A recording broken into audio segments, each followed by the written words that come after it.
आतंक के आकाओं की कमर तोड़कर रहेगी और ये 140 करोड़ देशवासियों की इच्छा शक्ति है जिसे देश के प्रधानमंत्री नरेंद्र मोदी ने बिहार की भूमि से, मगध और पाटलिपुत्र की भूमि से पूरे विश्व को उन्होंने बता दिया, न केवल हिंदी में बल्कि अंग्रेजी में अलग। बड़ी खबर इस समय पाकिस्तान से आ रही है। पाकिस्तान के नेशनल सिक्योरिटी काउंसिल की बैठक अभी अभी खत्म हुई है और अब से 1 घंटे बाद यानी शाम 5 बजे पाकिस्तान का विदेश मंत्रालय इस पर एक प्रेस कॉन्फ्रेंस करेगा। पहलगाम हमले के बाद भारत ने पाकिस्तान पर 5 बड़े कूटनीतिक प्रहार किए हैं। वहीं पाकिस्तान के प्रधानमंत्री शहबाज शरीफ ने नेशनल काउंसिल की बैठक बुलाई थी। इसमें आर्मी चीफ जनरल या यूं कहें मौलाना आसिम मुनीर भी शामिल थे। नेशनल सिक्योरिटी काउंसिल की बैठक के बाद पाकिस्तान ने कहा कि सिंधु जल समझौते को अगर भारत ने स्थगित किया या पानी को रोका तो पाकिस्तान इसे युद्ध की कार्रवाई के रूप में देखा जाएगा। यानी पाकिस्तान ने भी भारत को यह कहा है कि अगर पाकिस्तान का पानी रोका गया इंडस वाटर्स ट्रीटी के तहत तो पाकिस्तान इसे युद्ध के रूप में देखेगा।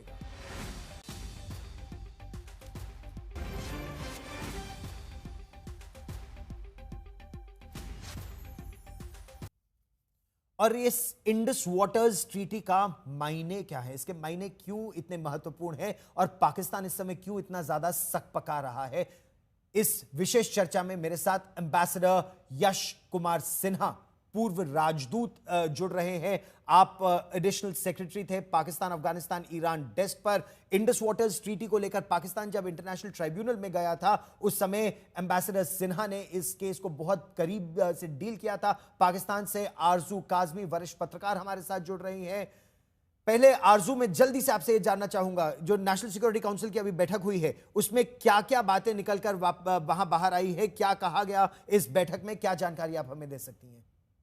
गौरव, इसमें ये कहा गया है कि जो भारत ने इंडस वाटर ट्रीटी को कैंसिल किया है या रिजेक्ट किया है या कल इस वक्त थोड़ी देर के लिए बंद किया है, जो भी समझे, उसको रिजेक्ट किया गया पाकिस्तान की गवर्नमेंट की तरफ से।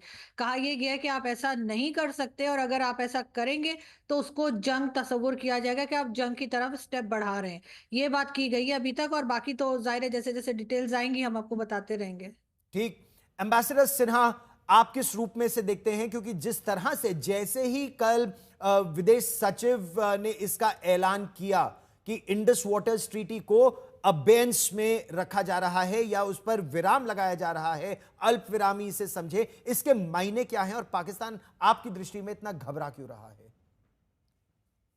देखिए गौरव जी, ये जहाँ तक ये सिंधु जल समझौता का विषय है, जी। ये 1960 में हस्ताक्षर हुआ था विश्व बैंक के संरक्षण में। मगर अब भारत उब गया है आतंकवाद से के सामना करते वक्त। इन्होंने ये भी पहले भी चेतावनी दिया था, भारत ने पहले भी, कि ये जो समझौता है ये द्वितीय समझौता है और संरक्षण वर्ल्ड बैंक या विश्व बैंक के एजिस में के अंडर हुआ था। जी। मगर अगर अभी जो भारत का ऐलान है कि वो स्थगित कर रहे हैं, रद्द नहीं कर रहे हैं, स्थगित कर रहे हैं ये समझौते को, इसका मायने ये हुआ कि जो डेटा हम देते थे, शेयर करते थे पाकिस्तान के साथ, वो शायद अब हम ना करें। हम अभी तक था कि जितने हमारे प्रोजेक्ट्स हैं, जी। किशन गंगा हो या राटले हो, तो पाकिस्तान कुछ ना कुछ ऑब्जेक्शन लगा के आर्बिट्रेशन पे या न्यूट्रल एक्सपर्ट के सामने जाते था। मुझे खुद याद है, मैं को एजेंट था भारतीय डेलीगेशन का। जी।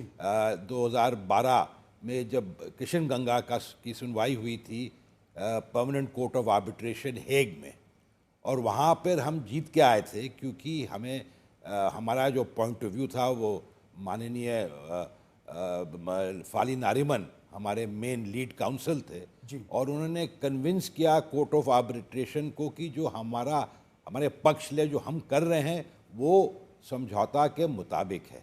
ठीक। अब ऐसा हुआ कि उसके बाद तब भी पाकिस्तान फिर से एक बार, और इस तरह बड़े अजीबो गरीब, इन्होंने आर्बिट्रेशन भी मांगा और न्यूट्रल एक्सपर्ट भी मांगा, और पहली बार ये दोनों अलग अलग ट्रैक पे उसकी सुनवाई हो रही है।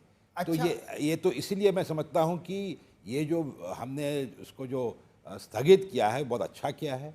और अगर पाकिस्तान समझता है कि वो अगर जंग का ऐलान करेंगे तो फिर आप जानते हैं क्या हुआ था 1971 में। उससे ज़्यादा बोलने की हमें कोई आवश्यकता नहीं है। ठीक।